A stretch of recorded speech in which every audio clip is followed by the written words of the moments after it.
kesempatan untuk menyimak penjelasan dari materi yang akan Ibu sampaikan. Materinya akan Ibu tampilkan di layar sebelah kanan. Oke, yang pertama adalah pengertian sulhu.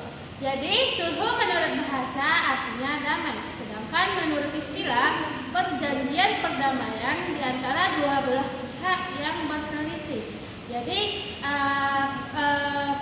pemirsa tidak boleh gitu untuk memberikan permusuhan. Jadi materi kita kali ini berkaitan sekali nih dengan banyaknya permusuhan di sekolah-sekolah yang ada di lokasi kita pada saat hari ini.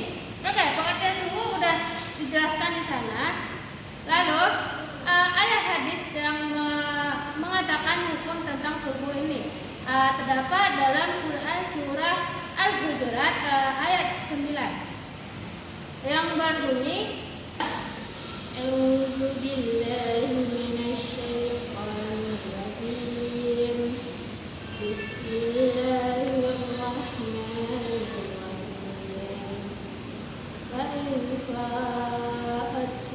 Fa aslihu bainahuma bil 'adli wa aqsitu innallaha yuhibbul muqsitin. Oke, yang artinya adalah jika ada dua golongan orang-orang mukmin bertikai, maka damaikanlah keduanya. Jika salah satu keduanya berbuat aniaya terhadap golongan yang lain, perangilah golongan yang yang berbuat aniaya tersebut, sehingga golongan itu kembali kepada jalan Allah. Jika golongan itu telah kembali kepada jalan Allah, maka damaikanlah keduanya dengan adil. Bersikap adillah, sesungguhnya Allah mencintai orang-orang yang bersikap adil. Oke. Kemudian rukun dan syarat dari sulhu. Oke, tadi kan sulhu itu sudah membahas tentang perdamaian antara dua orang yang telah berselisih. Jadi kita tuh harus mendamaikan dua orang yang berselisih, termasuk teman kita. Jika teman kita bertengkar dengan teman yang lain, kita harus mendamaikan mereka berdua. Kemudian kita masuk ke dalam rukun dan syarat sulhu. Yang pertama adalah mereka yang sepakat damai adalah orang-orang yang sah melakukan hukum, seperti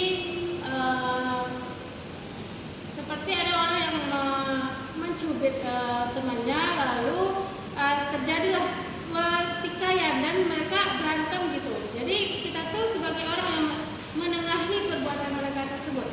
Kemudian adalah tidak ada paksaan. Kita tidak boleh memaksa seseorang untuk memaafkan orang tersebut. Tapi kita bisa mengeluarkan dalil yang mana dalilnya itu adalah Allah aja Maha Pemaaf, kenapa hambanya tidak? Sehingga orang-orang bertikai itu merasa kalau perbuatan mereka itu sudah melanggar aturan Allah gitu. Kemudian masalah-masalah yang didamaikan tersebut tidak bertentangan dengan prinsip Islam. Kemudian jika dipandang perlu dapat menghadirkan pihak ketiga.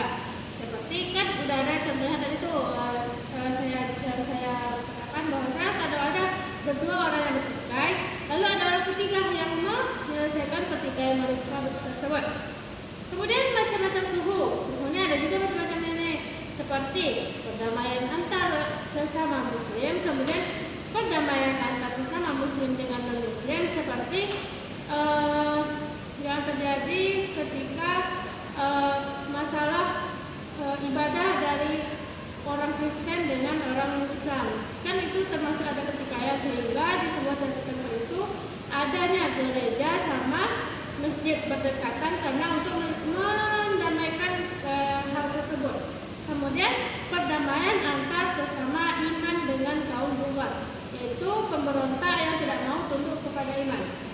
Lalu perdamaian antara suami istri, ini juga perlu ya teman-teman semuanya, bahwasanya perdamaian antara suami istri ini kan ketika kita sudah merasa memiliki seseorang, bahkan sudah merasa diri kita itu dunianya dan dunia kita itu cuma dirinya. Jadi kita tuh harus bisa menjaga kestabilan emosi kita ketika mereka bersama dan harus bisa memanfaatkan, meminimalisirkan semua hal-hal yang membuat keretakan di dalam hubungan suami istri. Kemudian perdamaian dalam urusan muamalah dan lain-lain. Jadi hikmah sungguh ini dapat menyelesaikan perselisihan dengan sebaik-baiknya. Dan mungkin tanpa campur orang lain. Soalnya kan Islam sangat menyukai orang yang saling berdamai gitu loh. Islam itu kan agama yang damai. Kemudian yang kedua dapat meningkatkan rasa ukhuwah atau persaudaraan sesama manusia.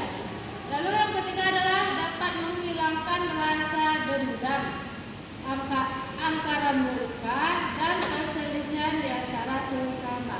Lalu kemudian menjunjung tinggi derajat dan martabat manusia untuk mewujudkan keadilan.